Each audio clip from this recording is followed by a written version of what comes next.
I remember distant days long, long ago, way back through the mists of time, when Democrats said it would be wrong for Washington to overturn a state-certified election result. Now, wait a minute. That was 2 months ago. 2 months ago, every Democrat cable news channel and every liberal newspaper was melting down over some Republicans' efforts to dispute state-certified election results here in Congress. I oppose those efforts myself. But right now, as we speak, Speaker Pelosi and Washington Democrats are literally trying to overturn a state-certified election here in Congress. That's exactly what they're doing over in the House right now. The voters of Iowa's 2nd District spoke in November. They counted the votes. They recounted the votes. The outcome was certified. That's the magic word, certified, that we heard over and over and over again in November and December. There was the opportunity to present complaints in court. Sound familiar? But the defeated Democrat passed up the opportunity to go to court. The process played out in a way that every liberal in America spent November, December, and January insisting was beyond question. But there's a catch. This time, Mr. President, the Republican won, and the Democrat lost. So Speaker Pelosi and Washington Democrats have set out trying to overturn the result from right here in Congress. Congresswoman Miller Meeks has been sworn in. She's here. She is working.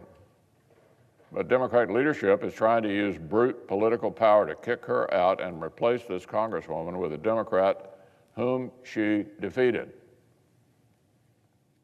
You don't often see hypocrisy this blatant and this shameless so quickly.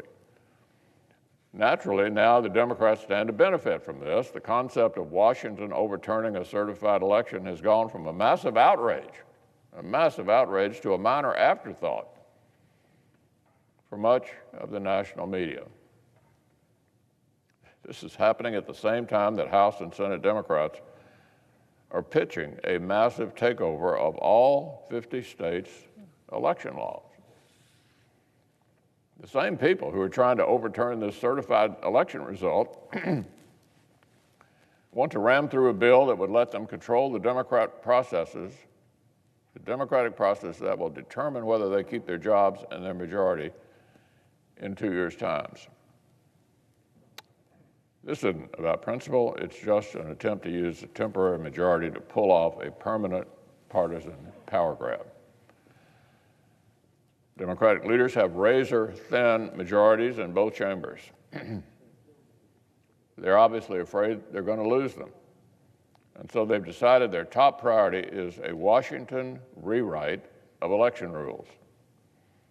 The 2nd District in Iowa is just the appetizer. Soon, Democrats want to come for the main course. Every congressional district, all 50 states, every election for federal office would have to be run the way liberal Washington lawyers who donate to Democrats prefer. Voter ID, their bill bans it, unless states implement a huge loophole that makes it meaningless. But ballot harvesting, where paid political operatives can hand in stacks of absentee ballots with other people's names on them, it won't just be allowed, it'll be mandatory, nationwide. Those are just 2 examples from an endless list. Outside special interests are putting tens of millions of dollars behind this.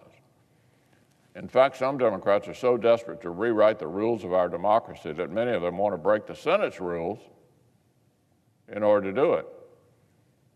They want to break the Senate's rules in order to rewrite the rules of our democracy all over America. People will argue that it's worth destroying the legislative filibuster over H.R. 1 because the rules that govern our democracy is so important. Of course, that's backward. The rules that govern our democracy are indeed uniquely sensitive and important. That's why this issue, of all issues, must be addressed in a fair and bipartisan way. This isn't a uniquely justifiable place to shred the Senate's rules and ram through something partisan. It is a uniquely unjustifiable place to do it. I worked with Chris Dodd to spearhead the Help America Vote Act back in 2002, a big landmark elections bill that made it easier to vote and harder to cheat. It passed the Senate 92-2. 92-2. That is the kind of consensus you build if you want to tune up our democracy. That's the kind of broad bipartisan support that exists for making it easier to vote but harder to cheat. A far cry from overturning a result from the last election and dictating the terms of the next one.